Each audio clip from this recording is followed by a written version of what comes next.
Hello everyone, welcome to learn with Simran. I hope आप सभी अच्छे होंगे, अपने घरों में सेफ होंगे, स्वस्थ होंगे। तो आज जो मैं वीडियो लेकर आई हूँ वो बहुत ज़्यादा इम्पॉर्टेंट है एग्जामिनेशन पॉइंट ऑफ व्यू से। जैसे कि आप सभी को पता है कि स्कूल ऑफ ओपन लर्निंग ने जो हमारा एसओएल है उसने अपनी जो है डेट शीट निकाल दी है फाइनल ईयर एग्जामिनेशन के लिए। तो ये जो टॉपिक्स हैं ये हैं हिस्ट्री के most important questions final year students के लिए।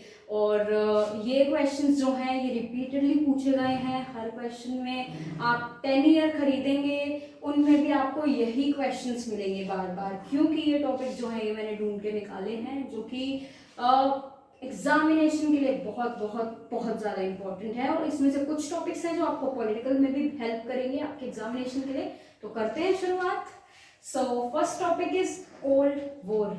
तो देखिए, जैसा कि मैंने कहा था पोल में भी हेल्प करेंगे। तो कोल्ड वॉर और सेकेंड वर्ल्ड वॉर ये दो ऐसे टॉपिक्स हैं जो हिस्ट्री हो या पॉलिटिकल हो, ये आपका अगर हिस्ट्री में क्वेश्चन नहीं आया है तो वो क्वेश्चन पॉलिटिकल साइंस में तो जरूर पूछा जाएगा। तो इन टॉपिक्स को बहुत अच्छे से आप याद करें। अब सवाल उठता है कि क्वेश्चन फॉर्म कैसे होगा। तो कोल्ड वॉर का आपसे पूछ सकते हैं कि कोल्ड वॉर के कॉजेस क्या थे, किस रीजंस की वजह से कोल्ड वॉर हुआ था, ये पूछा जा सकता है। या पूरे वर्ल्ड पे जो है क्या असर हुआ था कोल्ड वॉर का।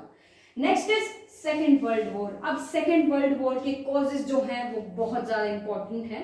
और सेकेंड वर्ल्ड वॉर के कॉजेज के साथ इसका impact on the whole world की जब सेकेंड वर्ल्ड वॉर हुआ तो उसके बाद जो हमारा विश्व था, विश्व में मतलब क्या इसका असर रहा था, कि इसकी वजह से क्या बदलाव आए थे, कैसे कैसे डिस्ट्रीब्यूशन हुआ था कंट्रीज का, या कैसे क्या हुआ था। तो इसके कॉन्सिक्वेंसेज, इसके रिजल्ट्स और इसके कॉजेस आपसे पूछे जा सकते हैं। Next is Bolshevik revolution. अब बोल्शेविक रेवोल्यूशन के साथ रशियन रेवोल्यूशन, इनके किसी भी तरह से क्वेश्चन आ सकता है। Russian revolution, Bolshevik revolution 1917 to 1919 तक का जितना भी इसका टाइम पीरियड था, इसमें जितनी भी एक्टिविटीज, गतिविधियां, जो भी हुआ था, जो भी लड़ाइयां हुई थी, या एक क्वेश्चन ऐसे भी पूछा जाता है कि बोल्शेविक रेवोल्यूशन में मतलब जो बोल्शेविक्स थे उन्होंने कैसे ओवरपावर कर लिया था रशिया को। तो इस टॉपिक को आप काफी अच्छे से पढ़कर जाएं, ये बहुत बार पूछा जाता है। साथ साथ ग्रेट डिप्रेशन। अब ग्रेट डिप्रेशन और इकोनॉमिक डिप्रेशन एक ही बात है, इनमें कंफ्यूज नहीं होना है हमें। और जो ग्रेट डिप्रेशन है वो 1929 वाला है इकोनॉमिक डिप्रेशन। तो इसके कॉजेस और इसके रिजल्ट्स आपको पढ़कर जाने हैं। प्लस ग्रेट डिप्रेशन का पूरे वर्ल्ड पे, पूरे विश्व पे क्या असर पड़ा था, कैसे कैसे इसने हार्म हो, मतलब हार्मफुल था ये एक तरह से। तो क्या क्या इसकी वजह से, मतलब इसके नेगेटिव्स क्या थे, बेसिकली डिसएडवांटेजेस, या मतलब इसके जो भी कॉन्सिक्वेंसेस थे वो आपको पढ़ने हैं। Next is Nazism in Germany. अब जो हिटलर का रूल था जर्मनी में वो बहुत ज्यादा इंपॉर्टेंट है एग्जामिनेशन पॉइंट ऑफ व्यू से। तो नाजिज्म कैसे राइज हुआ था, कैसे उसका डाउनफॉल हुआ था, उसके ड्यूरेशन में क्या क्या चीजें हुई थी, कैसे ओवर पावर कर लिया गया था, या हिटलर का क्या इन्फ्लुएंस था जर्मनी पे, ये आपको बहुत अच्छे से पढ़कर जाना है। Next is industrialisation and modernity. ये टॉपिक ऐसा है कि आप कोई भी क्वेश्चन पेपर उठा के देखिए, 2016, 2018, उससे पहले का भी कोई पेपर, ये क्वेश्चन नंबर 1 होता है हर एक एग्जाम में हिस्ट्री के फाइनल ईयर। तो ये टॉपिक तो आप भूल कर भी ना भूलें। क्वेश्चन की शुरुआत कैसे होती है, पूछ सकता है व्हाट इज मॉडर्निटी, या पूछ सकता है व्हाट इज इंडस्ट्रियलाइजेशन। अब इंडस्ट्रियलाइजेशन के साथ कैपिटलिस्ट वर्ड का भी इस्तेमाल होता है। तो क्वेश्चन आएगा कि व्हाट इज मॉडर्निटी एंड इसका रिलेशन क्या है कैपिटलिस्ट इंडस्ट्रियलाइजेशन के साथ। तो ये टॉपिक तो आप जरूर जरूर जरूर भी, जरूर से भी ज्यादा जरूर पढ़ें, इसको अच्छे से प्रिपेयर करें, इसके नोट्स बना लीजिए, ठीक है। तो ये काफी इंपॉर्टेंट टॉपिक है। Next is globalisation. अब ग्लोबलाइजेशन जो है, ग्लोबलाइजेशन आपसे पॉलिटिकल में भी पूछा जाएगा, ठीक है। बायोडाइवर्सिटी या ये जो भी टॉपिक्स है उनके साथ ही ग्लोबलाइजेशन है पॉलिटिकल में। तो ग्लोबलाइजेशन को आप हिस्ट्री के साथ साथ पोल के लिए भी प्रिपेयर कर सकते हैं। अब ग्लोबलाइजेशन के कॉजेस पूछेगा, उसके इम्पैक्ट्स पूछ सकता है, या 20th सेंचुरी में ग्लोबलाइजेशन कैसे क्या फैल रहा है, ठीक है, ये पूछेगा। हाँ, एक चीज और बहुत इंपॉर्टेंट है, ये हमारा जितना भी सिलेबस है ये हम 20th सेंचुरी का पढ़ रहे हैं, ठीक है। तो आपको हर क्वेश्चन की स्टोरी जानने के बाद, हर क्वेश्चन का एक तरह से क्रक्स जान लेने के बाद कि भाई इस क्वेश्चन में हमें ये सब लिखना है, लास्ट में for the sake of conclusion एक चीज आप जरूर देख लें कि आपने क्या ये पढ़ा है कि बोल्शेविक रेवोल्यूशन जो था 20th सेंचुरी में तो हुआ ही था खैर, तो उसके बाद उसका क्या इम्पैक्ट रहा है 20th सेंचुरी में। मतलब हमें 20th सेंचुरी के स्पेशल रेफरेंस से हर चीज को पढ़ना है, ठीक है। चलते हैं नेक्स्ट टॉपिक पर, feminist and human rights issues. ये जो टॉपिक है ये भी काफी पूछा जाता है, साथ के साथ ये शॉर्ट नोट में भी आता है। ह्यूमन राइट्स पूछ लेगा आपसे शॉर्ट नोट्स में, या आपसे फेमिनिज्म भी पूछ सकता है कि फेमिनिज्म जो नारीवाद होता है वो क्या होता है।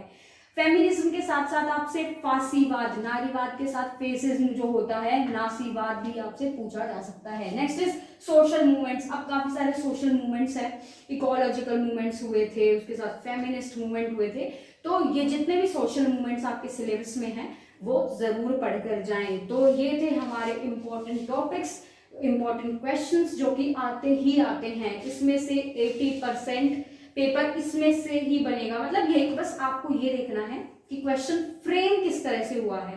देखिए अगर आपको क्वेश्चन के बारे में पता होगा, ठीक है, अगर आपसे कोल्ड वॉर पूछा है, अगर आपको मान लो कोजिस नहीं भी पता, आपको ये तो पता है कोल्ड वॉर क्या था और क्यों हुआ था, तो आप एटलीस्ट कुछ तो लिख के आएंगे। तो मेन जो बात है वो ये है कि आपको इन टॉपिक्स को पढ़ लेना है अच्छे से, ताकि आप क्वेश्चन में ऐसे कंफ्यूज ना हो या ब्लैंक ना हो। साथ ही साथ इसके अलावा लास्ट क्वेश्चन जो होता है वो होता है शॉर्ट नोट का।